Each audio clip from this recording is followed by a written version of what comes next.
नमस्कार, मी Gautam Kamble. GK news मराठीमध्ये आपलं सर्वांचं स्वागत. तुम्ही पाहत आहात मराठवाड्याच्या कुशीतलं जीके न्यूज मराठी. आता घेऊ विविध क्षेत्रातील राजकीय, सामाजिक, आर्थिक, कृषी आणि क्रीडा व तसेच शैक्षणिक विषयी घडामोडींचा आढावा. चला तर वळूया पुढील बातमीकडे. महाराष्ट्र राज्यात आगामी काळात होणाऱ्या विधानसभा लक्षात घेऊन अनेक पक्ष कामाला लागले आहेत.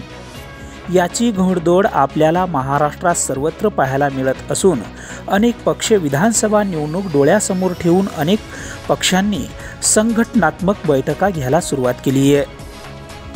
त्यातच भाजपाचे विधान परिषदेचे आमदार अमित गोरके यांनी आगामी विधानसभा निवडणुकीच्या पार्श्वभूमीवर राज्यात बहुजन संवाद यात्रा सुरू केली आहे. गोरके यांची बहुजन संवाद यात्रा नांदेड जिल्ह्यात पोहोचली असता आमदार अमित गोरके यांचे नांदेड जिल्ह्यातील सकल मातंग समाजाच्या वतीने जंगी स्वागत करण्यात आले.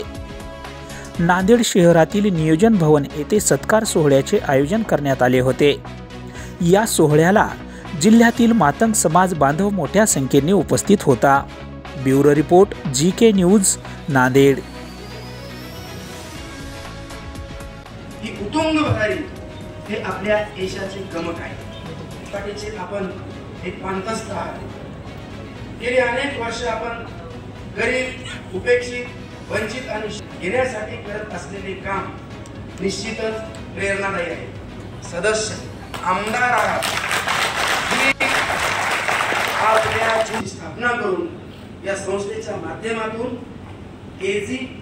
तुम्ही पाहत आहात महाराष्ट्राच्या कुशीतलं जीके न्यूज मराठी. सात जनतेची, भूमी महाराष्ट्राची.